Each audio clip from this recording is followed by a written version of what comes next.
혼자 있을 때 갑자기 가슴이 꽉 조여오는 느낌이 들면 어떻게 해야 할까요? 누구나 그 순간이 오지 않길 바라지만 심장은 예고 없이 우리를 시험하곤 하죠. 사는 동안 꼭 알아야 하는 것들이 많지만 그 중에서도 심장마비 대처법은 누구나 알아야 하는데요. 한 번만 알아두시면 심장마비가 혼자일 때 오더라도 살아남을 수 있기 때문입니다. 심장마비로 갑자기 세상을 떠나는 사람들이 많은데요. 그중 대부분은 죽을 필요가 없었습니다. 그저 단 10초 안에 무엇을 해야 하는지만 알았더라면 살 수 있었기 때문입니다. 지금 이 영상을 보시는 여러분, 그리고 혼자 계신 부모님께 이 이야기를 꼭 전하고 싶습니다. 바로 지금 이 순간에도 누군가는 심장을 움켜쥐며 바닥에 쓰러지고 있을지 모릅니다.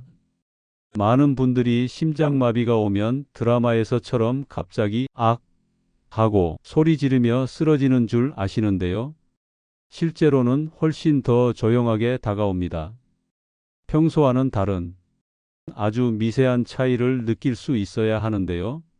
얼마 전 친척 어르신도 평소처럼 일어나 뉴스를 보려고 유튜브를 여는 순간 갑자기 가슴 한가운데가 이상하다는 느낌이 들더래요. 처음엔 잠을 잘못 잤나? 하고 넘기셨대요. 그런데 20분이 지나도 그 답답함이 가시질 않다가 서서히 왼팔이 저리기 시작했고 이내 턱까지 통증이 퍼졌다고 하셨습니다. 그 순간 어르신은 예전에 들었던 강연 내용을 스치듯 기억해 내셨어요. 설마 심장마비 전조 증상인가? 의심이 드는 순간 어르신은 차근히 소파에 걸터 앉아 아스피린을 찾았습니다. 혼자가 된 지 4년이 되었기 때문에 혼자 있을 때 심장마비가 올 수 있겠다는 생각에 준비해 두신 거였죠. 준비된 사람은 위기의 순간에도 침착해지는데요. 그 이유는 아주 단순합니다. 뭘 해야 할지 정확히 알고 있기 때문입니다. 반대로 준비가 전혀 되지 않은 사람은 위기의 상황이 닥치면 당황해서 잘못된 선택을 하게 됩니다. 그날 어르신은 아스피린을 씹어서 빠르게 혈관 속 피떡이 녹아내리는 상상을 하셨습니다. 평소 위염이나 위, 출혈, 알레르기가 없다는 것을 알기에 주저없이 드셨죠. 그리고는 바로 119에 전화를 걸었습니다. 가슴이 답답하고 숨이 차며 왼팔부터 턱끝까지 통증이 있다고 신고를 했죠. 곧바로 대문을 열어놓고 응급대원이 도착하길 기다리셨습니다. 기다리는 동안 몸은 소파 등받이에 45도 정도 기댄 상태에서 다리를 약간 올려서 심장에 부담을 덜고 혈류를 돕도록 했습니다. 어르신은 천천히 숨을 들이마시고 끝까지 내쉬는 호흡을 반복하셨어요. 코로 4초간 들이마시고 입으로 최대한 길게 내쉬는 방식으로 말입니다. 이렇게 호흡에 집중하며 점차 마음도 차분해졌다고 하셨습니다. 의식을 또렷이 유지한 채로 응급대원이 도착할 때까지 스스로를 지켜낸 겁니다.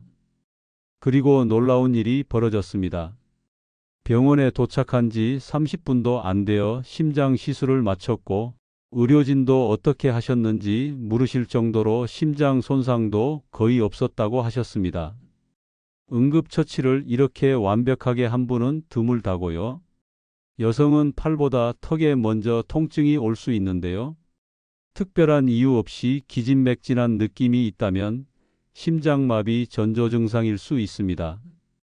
혼자 있을 때 갑자기 숨이 차고 식은땀이 흐르거나 어지럽고 구토가 날 것 같다면 당장 119에 전화를 걸어 구호 요청을 하세요. 단 구호 요청 이외에는 말은 되도록 하지 않는 것이 좋은데요. 말을 하느라 심장에 무리가 올 수 있기 때문이죠. 따라서 가족들에게 알려야 한다면 심호흡을 하면서 문자로 간단하게 남기는 게 좋겠습니다. 평소에 남에게 의지하는 것을 힘들어하는 분들은 직접 운전을 해서 병원을 가려고 하시는데요. 이때는 절대 운전을 하시면 안 됩니다. 병원 가는 길에 사고가 날 수 있기 때문입니다. 심장마비가 왜 생기는지 정확히 알고 계신 분들은 많지 않으세요. 그냥 심장이 아픈 거라고 막연히 생각하시는데요. 실제로는 훨씬 더 구체적이고 치명적인 이유가 있습니다. 우리 심장은 하루에 10만 번 넘게 뛰는 근육인데요. 그 심장에 연료를 전달하는 혈관인 관상동맥에 혈전, 즉 피떡이 생기면서 문제가 시작됩니다. 이 피떡이 혈관을 꽉 막아버리면 그 순간부터 심장 근육에 산소와 영양이 공급되지 않게 되는 건데요. 결국 심장 근육 일부가 괴사하면서 심장마비라는 이름의 위기가 찾아오는 겁니다. 그런데 여기서 무서운 사실이 하나 더 있습니다. 이 심장마비의 증상은 항상 동일하지 않다는 건데요. 어떤 분은 갑자기 식은땀을 흘리고 숨이 막히는 증상부터 시작되기도 하고요. 또 어떤 분은 명치 끝이 눌리는 느낌만 받습니다. 그래서 놓치는 경우가 많죠. 결국 문제는 이런 다양한 전조 증상을 소화불량이나 근육통으로 착각하는 것에서 시작된다는 겁니다. 가장 많이 혼동하시는 게 바로 소화불량인데요. 많은 분들이 가슴이 더부룩한데 어제 뭘 잘못 먹었나? 라고 생각하곤 합니다.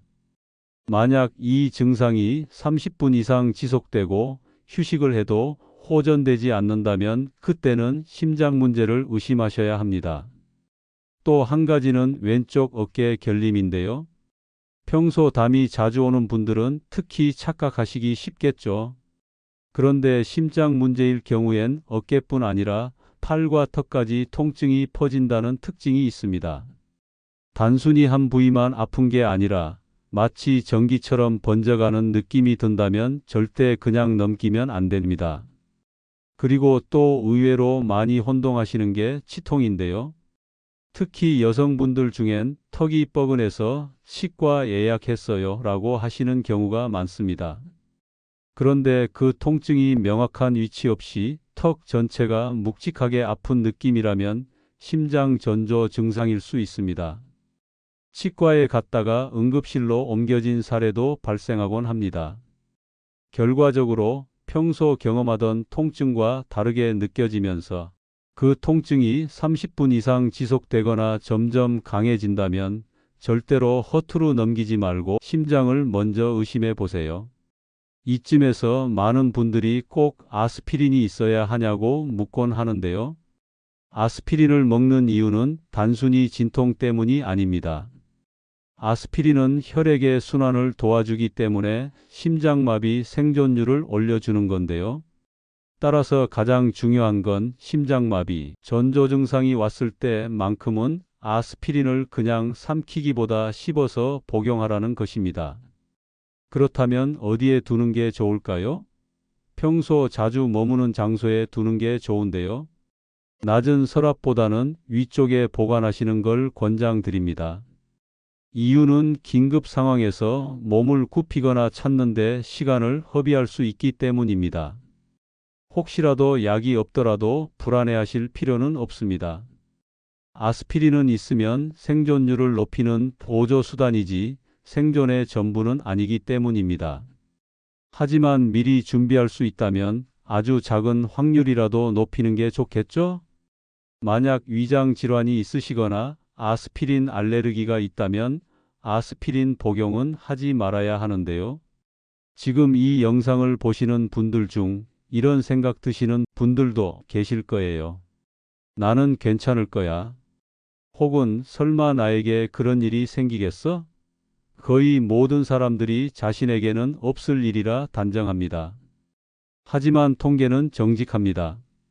65세 이상 어르신 3명 중 1명은 심장 응급 상황을 겪게 됩니다.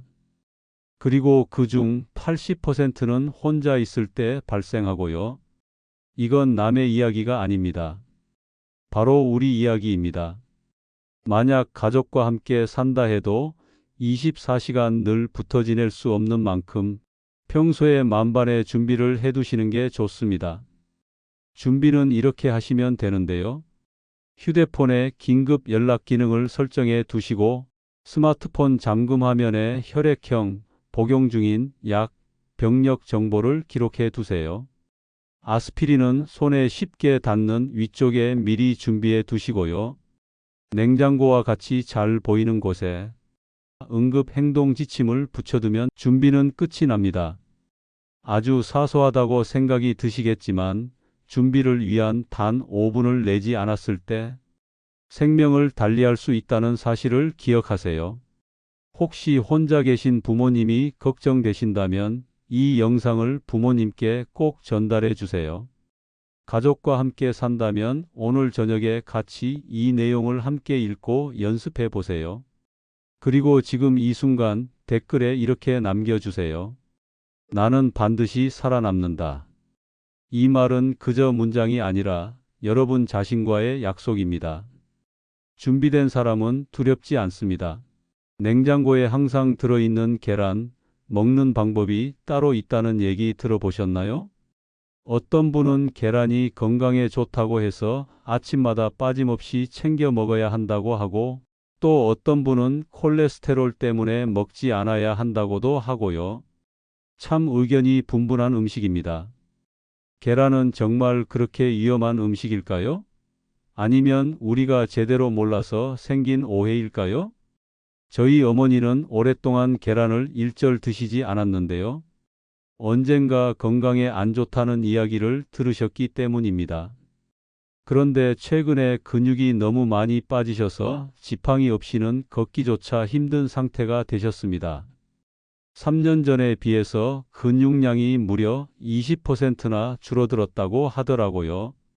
반대로 이웃 할아버님은 건강에 좋다는 얘기를 듣고 하루에 계란을 4알씩 꼬박꼬박 먹었는데요. 최근에 혈관 문제로 응급실에 다녀오셨습니다. 계란이 문제라고 확신할 수는 없지만 계란이 건강에 좋지 않다고 알려져 있어서 불안한 것도 사실입니다. 한 가지 먼저 말씀드릴 수 있는 건 무심코 계란을 잘못 먹었다가는 면역력이 낮은 어르신들은 사망에 이를 수도 있다는 점입니다. 오늘 영상에서 어떻게 하면 계란을 건강하게 먹을 수 있을지 정리해 드리겠습니다. 먼저 60대가 넘으면 혈관 건강이 좋지 않아 걱정이 되는데요. 생각보다 많은 분들이 계란하면 콜레스테롤을 떠올리시더라고요. 계란 하나에는 약 186mg이 콜레스테롤이 들어있는데요. 우리 몸은 하루에 1000mg이 넘는 콜레스테롤을 스스로 만들어냅니다. 그만큼 콜레스테롤은 우리 몸에 꼭 필요한 성분인데요. 계란 하나를 섭취했을 때 전체 콜레스테롤의 20%도 채 되지 않죠. 예전에는 계란이 심장병을 유발한다는 인식이 강했는데요. 최근 의학 연구에 따르면 음식으로 섭취한 콜레스테롤이 혈액 내 콜레스테롤 수치에 미치는 영향은 크지 않다고 밝혀졌습니다. 단 여기서 주의하실 점은 있는데요. 이미 고혈압이나 당뇨, 심장질환이 있으신 분들은 콜레스테롤 조절 능력이 떨어져 있기 때문에 주의가 필요합니다. LDL 콜레스테롤은 나쁜 콜레스테롤이라고들 알고 계시죠? LDL 콜레스테롤이 낮을수록 좋다고 알려졌지만 이는 사실과는 다른데요. LDL 콜레스테롤은 간에서 혈관으로 지방을 운반하는 택배차 같은 역할을 합니다. 따라서 LDL 콜레스테롤 또한 필수 성분이죠. 그런데 왜 LDL 콜레스테롤이 낮을수록 좋다고 알려졌을까요? 신체가 노화됨에 따라서 LDL 콜레스테롤이 산화될 가능성이 크기 때문인데요. 이렇게 산화된 LDL 콜레스테롤이 혈관벽으로 침투하면 동맥경화를 유발하기 때문입니다. 중요한 것은 단순히 LDL 콜레스테롤을 없애는 게 아니라 산화를 최대한 막아야 한다는 건데요. 스트레스나 흡연, 음주, 수면 부족과 같이 일반적으로 건강에 좋지 않다고 알려진 것들은 당연히 되도록 삼가야겠고, 미세먼지나 자외선이 셀 때 오랫동안 외출하지 않는 것이 좋습니다. 이미 산화된 것 같아 걱정되신다면 매일 비타민 C 보충제를 복용해 보세요. 항산화 물질이 혈관 건강을 회복시켜 줍니다. 너무 간단한 방법이라서 효과가 의심될 수 있지만 그 어느 것보다도 효과가 크니까 꼭 실천해 보세요. 60세 이상이 되면 면역력이 예전 같지 않아서 식중독에 더욱 취약해지는데요. 작년에는 옆집 할머니가 날계란을 드시고 심한 설사와 고열 증세로 며칠을 고생하셨습니다. 검사 결과 살모넬라균 감염이어서 3일간 입원 치료를 받으셨어요. 이런 사례를 보면 면역력이 낮은 경우에는 날계란이나 반숙은 절대 피하는 게 좋겠지요. 날계란을 먹는 게 건강에 좋다는 인식도 일부 있는데요. 사실 익힌 계란의 단백질 흡수율이 날계란보다 훨씬 높다는 사실 알고 계셨나요? 가열 조리로 단백질 구조가 변하면 체내 소화 효소가 더 잘 분해할 수 있습니다. 날계란에 포함된 아비딘 성분은 심지어 비타민과 미네랄 흡수를 방해하는데요. 따라서 건강하려고 날계란을 드셨다면 앞으로는 익혀서 드시는 것을 고려해 보세요. 계란을 삶을 때는 물이 끓은 후 12분 정도 익히면 아주 맛있게 드실 수 있는데요. 너무 덜 익히면 식중독 위험이 있고 너무 오래 익히면 영양소가 파괴됩니다. 또 삶은 계란은 끓인 직후 찬물에 바로 담가 주시면 껍질도 잘 벗겨지고 소화도 더 쉬워지는데요. 계란찜을 하실 땐 노른자가 완전히 익을 때까지 쪄주시는 게 안전하겠죠. 만약 계란을 전자레인지에 조리하신다면 폭발할 수 있는데요. 따라서 전자레인지에 넣기 전에 계란 노른자를 포크나 젓가락으로 꼭 깨뜨리셔야 합니다. 계란을 드실 땐 익힌 채소와 함께 드시면 더욱 좋은데요.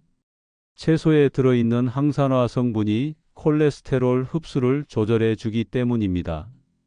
특히 양파를 곁들이면 양파에 포함된 퀘르세틴이라는 항산화 물질이 혈관 건강에도 도움을 줍니다.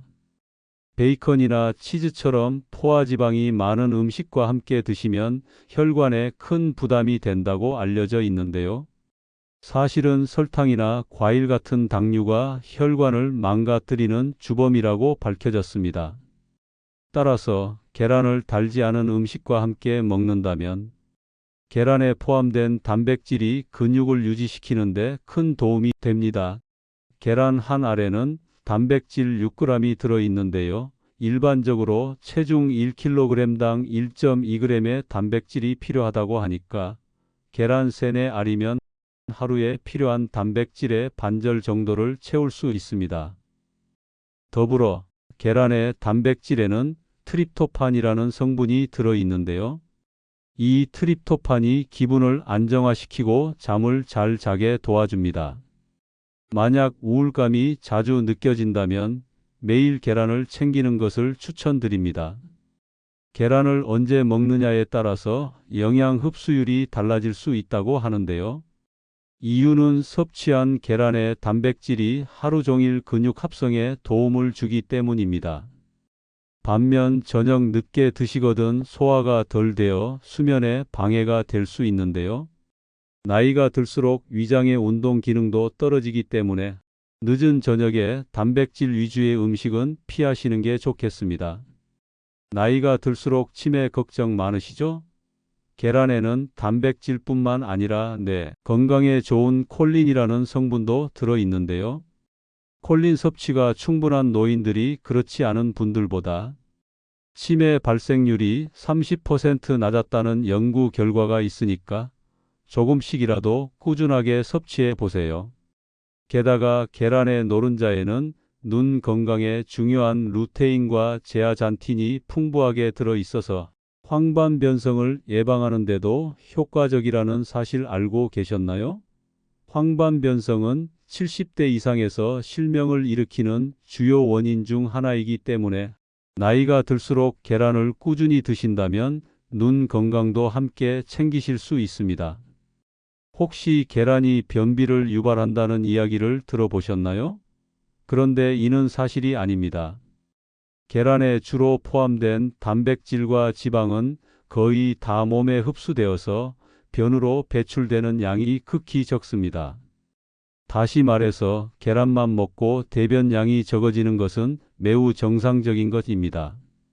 물이나 미네랄 섭취가 적으면 변비가 생기기 쉬우니까 평소에 음식을 먹을 때 맛있을 정도로 간을 해서 드시고 생수는 하루에 1리터 이상 드시는 것을 권장드립니다. 간혹 연세 드신 분들 중에 계란 알레르기가 갑자기 생기시는 분도 계시는데요. 젊을 때는 괜찮았어도 계란을 먹고 두드러기나 가려움, 입술 부종 같은 증상이 나타난다면 즉시 드시기를 중단하시고 가까운 병원에 방문하세요. 계란은 알레르기를 유발하기 쉬운 식품이라서 면역력이 낮아지면 언제든지 알레르기가 발생할 수 있는데요. 알레르기는 심할 경우 목숨을 앗아가기도 합니다. 따라서 면역 체계는 언제든지 평소와 다른 반응이 일어날 수 있다는 점을 기억하세요. 하지만 역시 계란이 안 좋은 음식이라고 생각하기보다 평소 간단한 운동과 20분 햇볕 보기로 면역력을 기르는 것이 가장 좋겠습니다. 이웃집 할아버지는 흰색 계란보다 갈색 계란이 영양이 높다고 알고 계셨는데요. 사실 계란의 색은 닭 품종의 차이가 있을 뿐 영양과는 무관합니다. 계란 껍질을 말려서 분말로 섭취하시는 분들도 계신데요. 계란 껍질은 칼슘의 천연 공급원이지만 살모넬라균 위험이 크기 때문에 가정에서 직접 계란 껍데기를 말려서 먹는 것을 추천드리진 않습니다.